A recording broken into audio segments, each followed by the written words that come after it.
The Do This podcast is part of the Win, Make, Give podcast network. On this episode of the Do This podcast, Chad Hyams has a conversation with Alisha Rosse, co-owner of the Mentor Real Estate team, about growing a sustainable real estate business with family dynamics, leveraging technology, and the importance of setting clear expectations. Alisha shares experiences from working alongside her mother, the necessity of adapting with technology, and utilizing CRMs like Brivity to increase efficiencies and profits. We hope you enjoy this episode of the Do This podcast, presented by Brevity.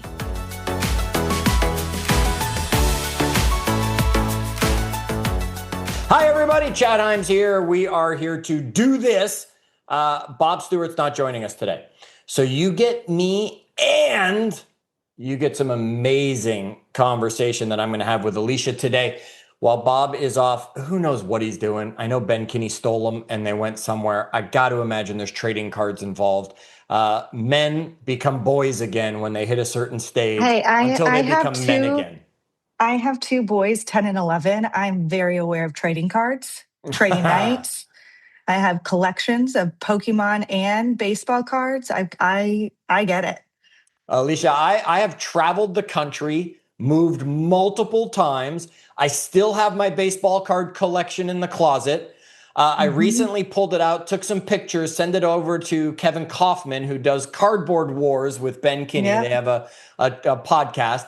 And Kevin said to me, yeah, I think maybe you got $20 worth of cards in there. Yeah. And I've been carrying this with me since I was a kid.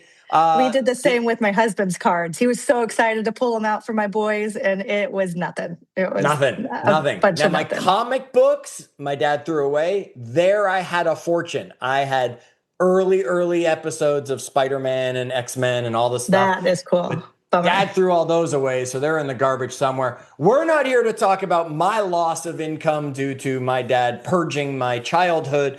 We are here to talk about things that you, audience, can do to grow your business. Before we get going, as always, Bob and I love to put you guys on the spot. Alisha, that's you.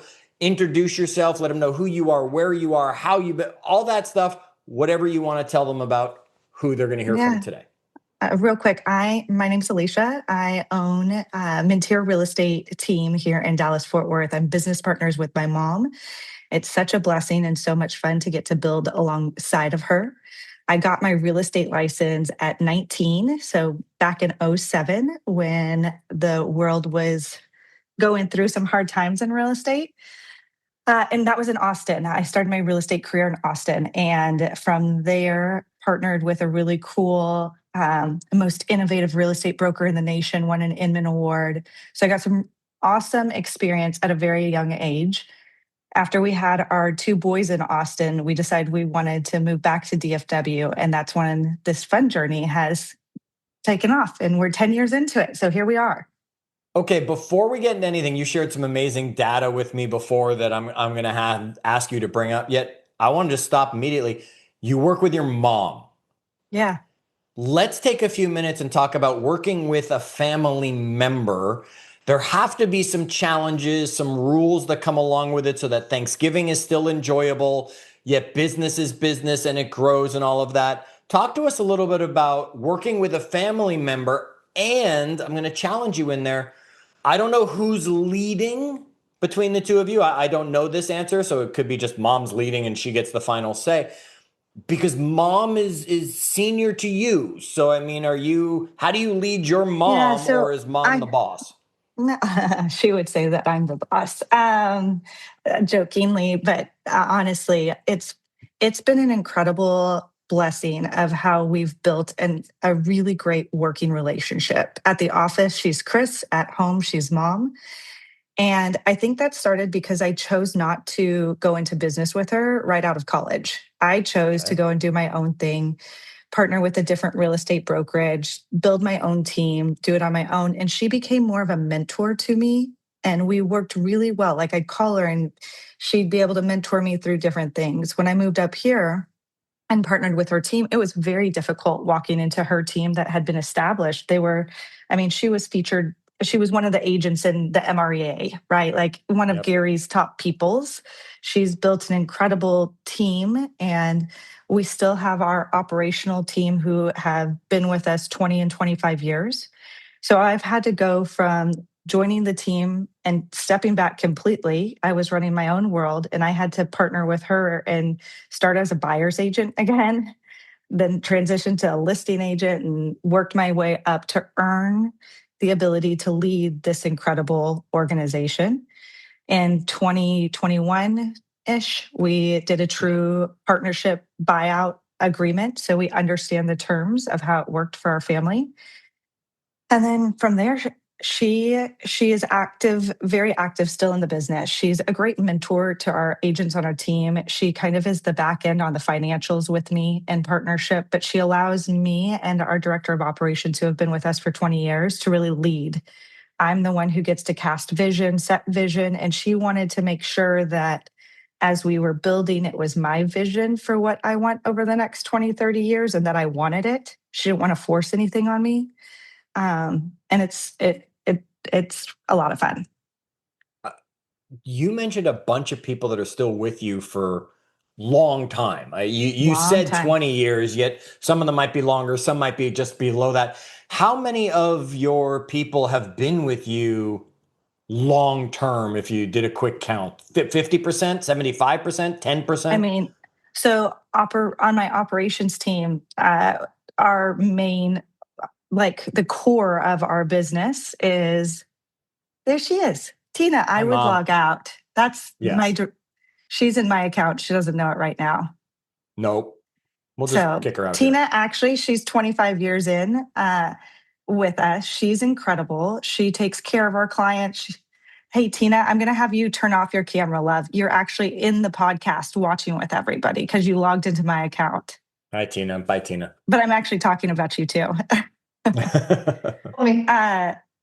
So Tina takes care of our clients and loves on our people, makes sure our agents are taken care of at a high level too. Christy, my director of operations, has been with us for 20 years and she was the core when we switched over to our CRM. We're in Brivity. From the one, she had to learn everything and was willing to learn all of the automation. She's the hub behind it all. But my agents all have been with us for, anywhere from 3 to 8 years, 7 years. So you've got longevity. Yeah. Right? I don't want to have to keep rehiring people. I don't want to have to keep re-recruiting people. I don't want to have to do all that stuff.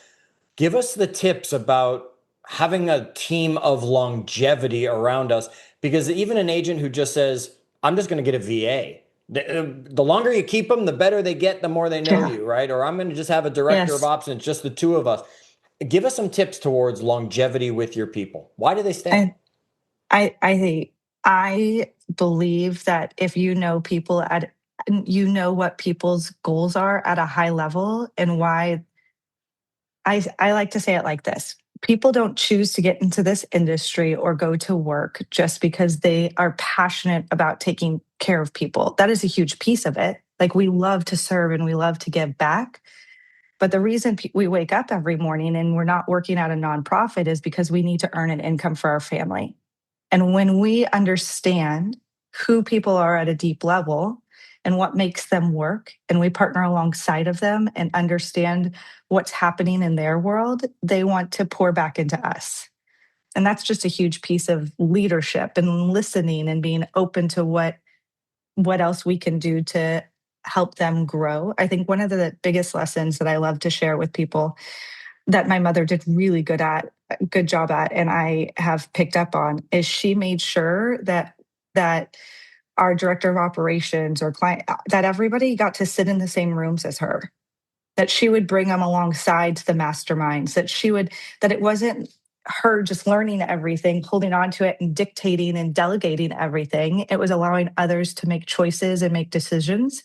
So I always take it back and allow them to have the autonomy to make decisions, and then bring it back to me to see if it's a fit for what we're doing.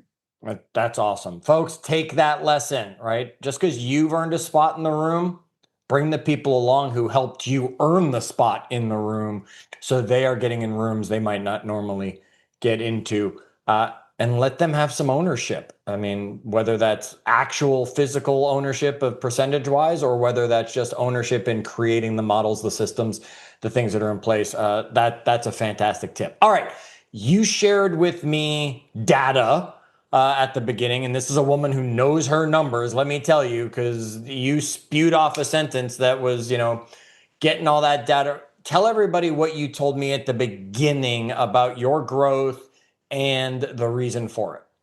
Yeah. So real quick, I'm going to tell a quick story only because it is trajectory. That's awesome. In 2023, we decided to go to a tech summit here in Dallas, Fort Worth. And in that tech summit, we sat and watched how our industry is changing at such a fast level. And we had legacy technology that we had built out, a CRM for our team. We sell close to, let's just say on average, 150 homes plus a year. Right. And have done that year over year for going on 30 years, right? As my mom had built the business. When we sat in that room, we realized that if we don't make a change to the technology and the systems and lean into automation, that we would be left behind.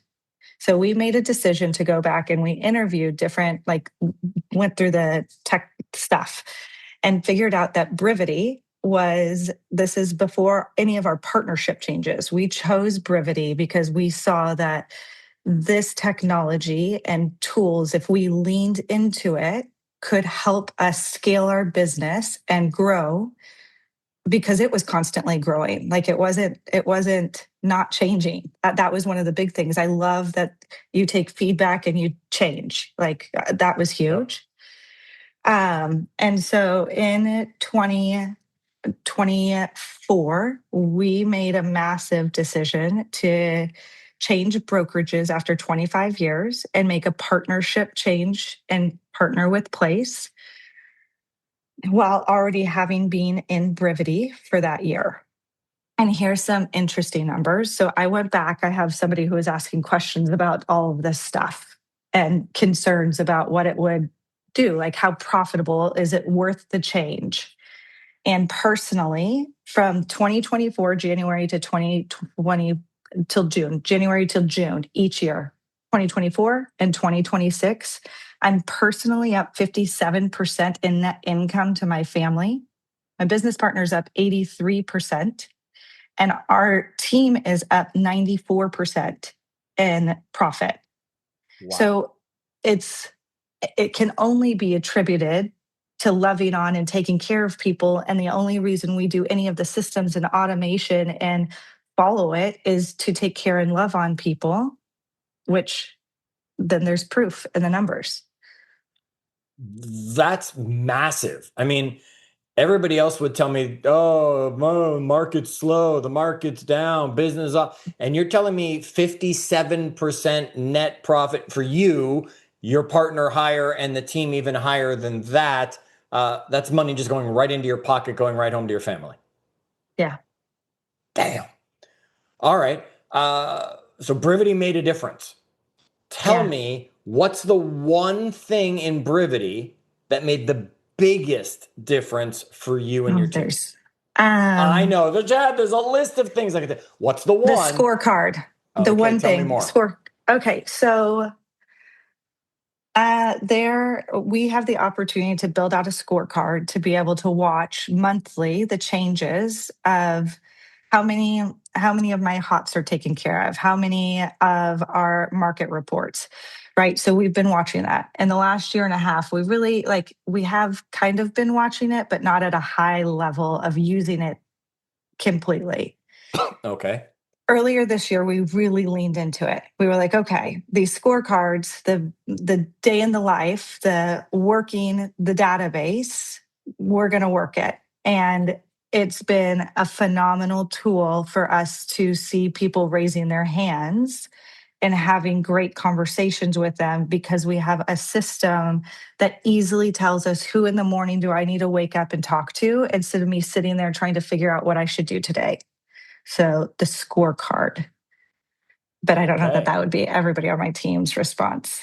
I think our auto I'm plans are insane. I think all of it is. So, okay. Yet we only get you here, right? So, scorecard it is. If you're leading people, scorecard.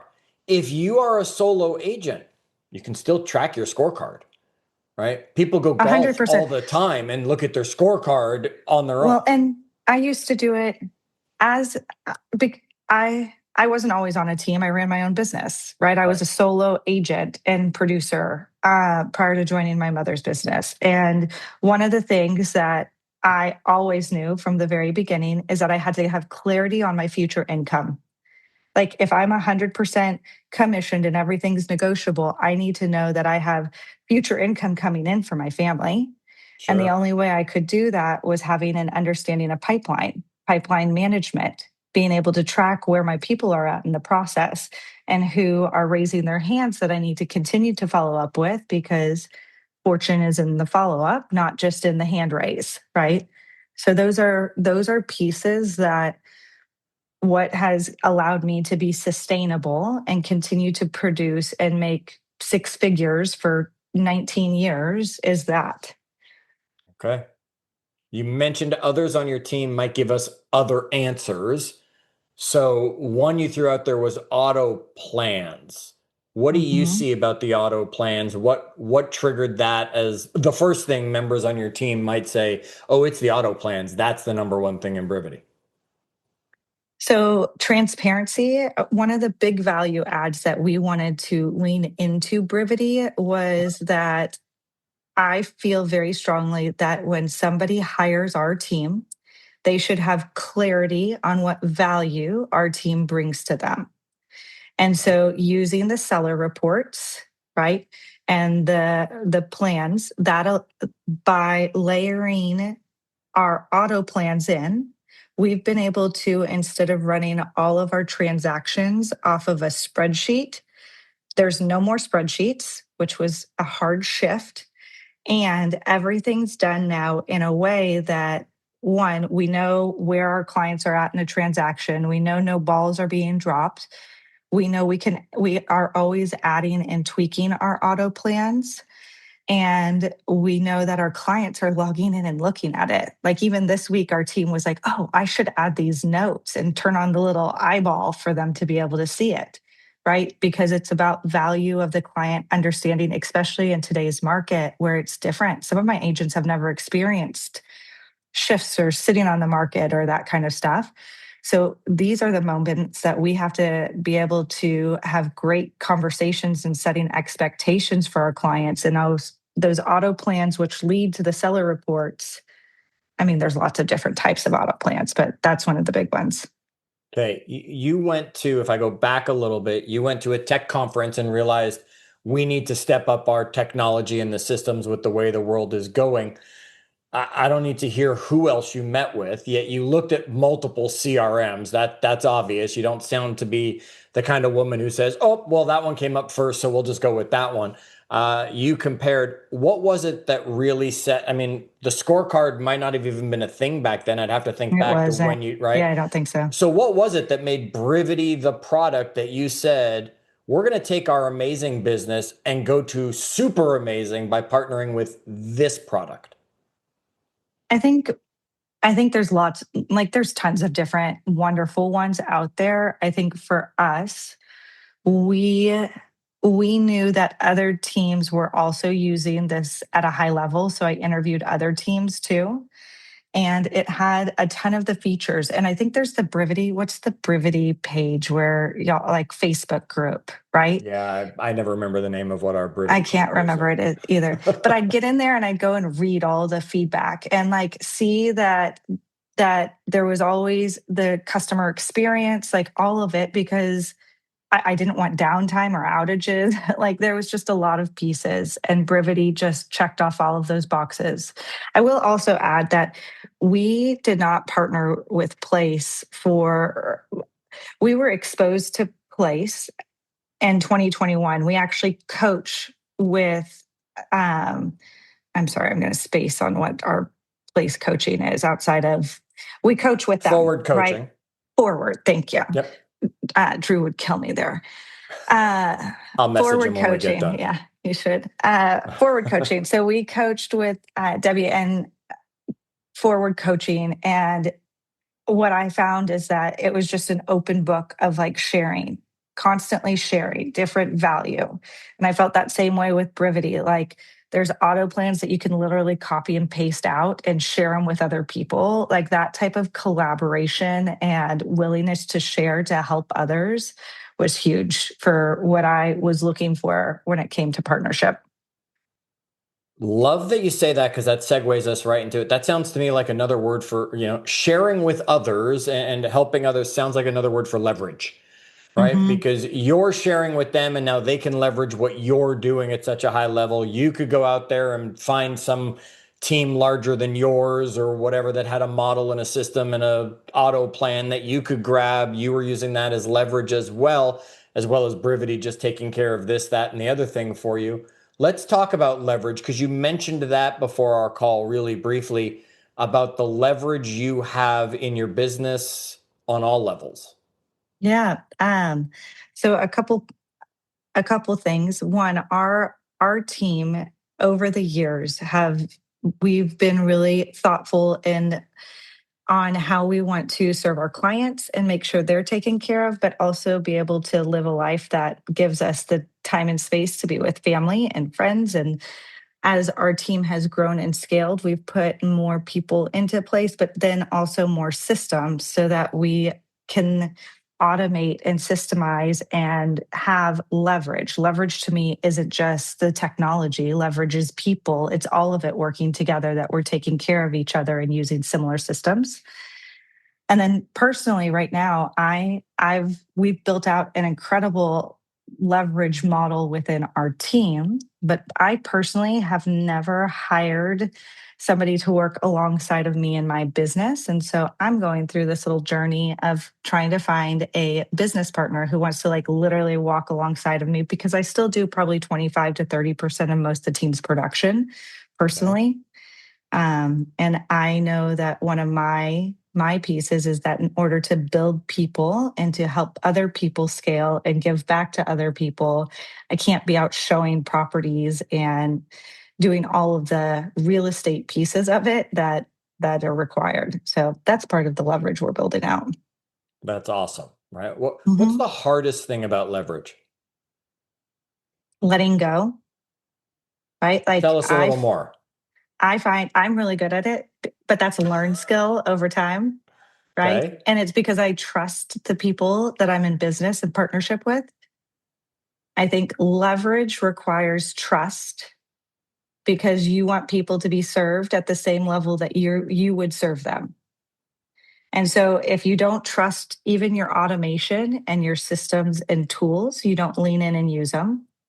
And if you don't trust the people that you're in partnership with, you're going to feel like you have to like watch them too much or be in it too much or not be able to let go of control, in my opinion. This is just my thoughts, but that's, I think that's kind of the gist of why people choose Right. not to.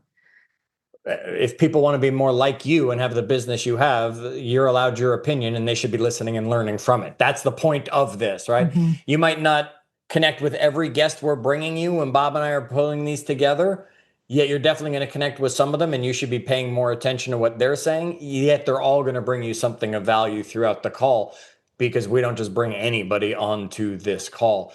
Now, you say we have to have trust.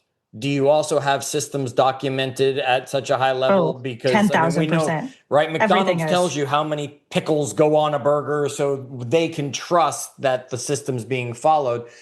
Talk to me about that. That is a hard thing. People say, well, I just do it. I know what I do.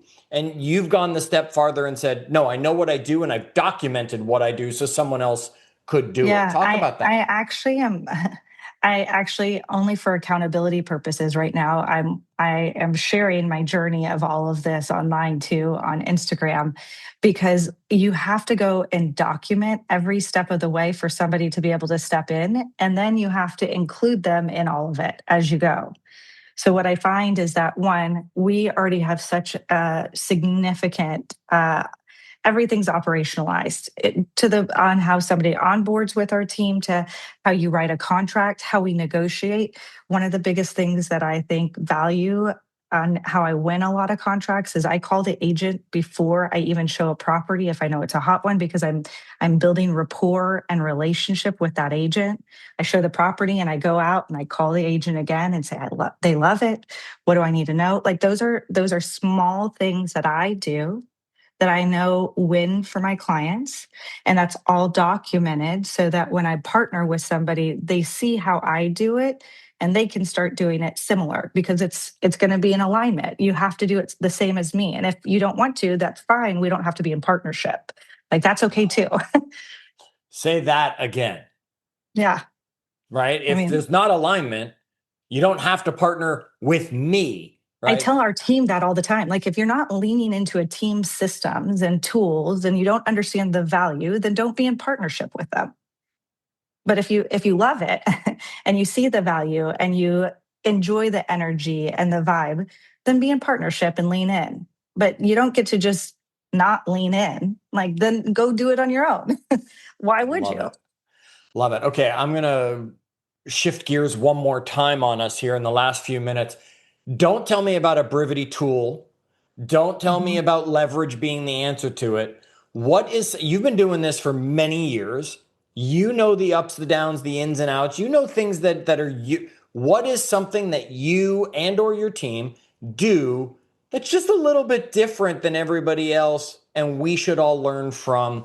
Because, that's an interesting take on whatever that might be. I'm just going to go with expectation setting right now. That's my biggest piece that I think with your agents, with your sellers, with your buyers, with everyone. With having the ability to pick up the amount of people I'm finding in our industry right now that just send text messages to get deals done. And I negotiate $300,000 deals to $3 million deals. And the lack of communication and being willing to set expectations and build rapport with people is such, like, it blows my mind. So I think something that we do really well and that I set up with what our team does is that from the get-go, when somebody's meeting with us, I'm telling them what to expect. I'm listening, obviously, first. You got to listen, understand what's important to them. You have to ask the right questions, dive deep. And then once you understand who they are and what they're after and what their goals are, I'm setting and casting the right expectation for what the journey should look like. And then when the journey gets going and it is starting to look the way that I'm looking, right, they're not upset. We have clients who are on the market for sellers, for example, for 6, 8, 12 weeks right now. And I keep setting the right expectations. And so they still love us. They're never upset with us because I've built it in from the beginning, right? Or on my buyers, I set the expectation of what it'll look like based on our current market. And they're not upset with us when something doesn't happen because I shared with them what's going to happen. So I think that's a huge piece of it. And with your agents that join your organization, I'm assuming you also set the expectations of what the standards will be. Yes, 100%. Right? Like, folks, if we're not selling houses, we got to figure out why. And then we break it down and we go back to the scorecards. Because numbers tell us everything. And so if the numbers aren't aligning for what I know needs to be done, those are just truthful conversations of like, it's been a crazy summer with kids or all the things. Okay, great. But these are just truths that we have to talk about. I love that, right? And folks, I hope you're all hearing that, because so many agents out there, boy, they avoid the call from their client because they know the client's going to be mad at them, or they don't want to make that call or go do that because they know that they're going to get blamed for why they didn't win the offer in the multiple offer situation or why something was missed. If you're setting the expectations up front, it's never going to be your fault, right? If you're setting and living up to, what a powerful, powerful message to remind our agents that are listening to this today. Really appreciate you taking the time. I'm really glad I didn't have to share it with Bob, because then I got to ask the questions I want. Bob would be nerding out on some great numbers your team is probably doing in the back end of Brivity. I leave that to him. I get to have the fun questions. Really appreciate you taking the time. Thanks folks, for the opportunity. Absolutely. And folks, remember, go do this, because there was something shared today that'll make the difference in your business. We'll see you guys next week. And thanks again, Alisha.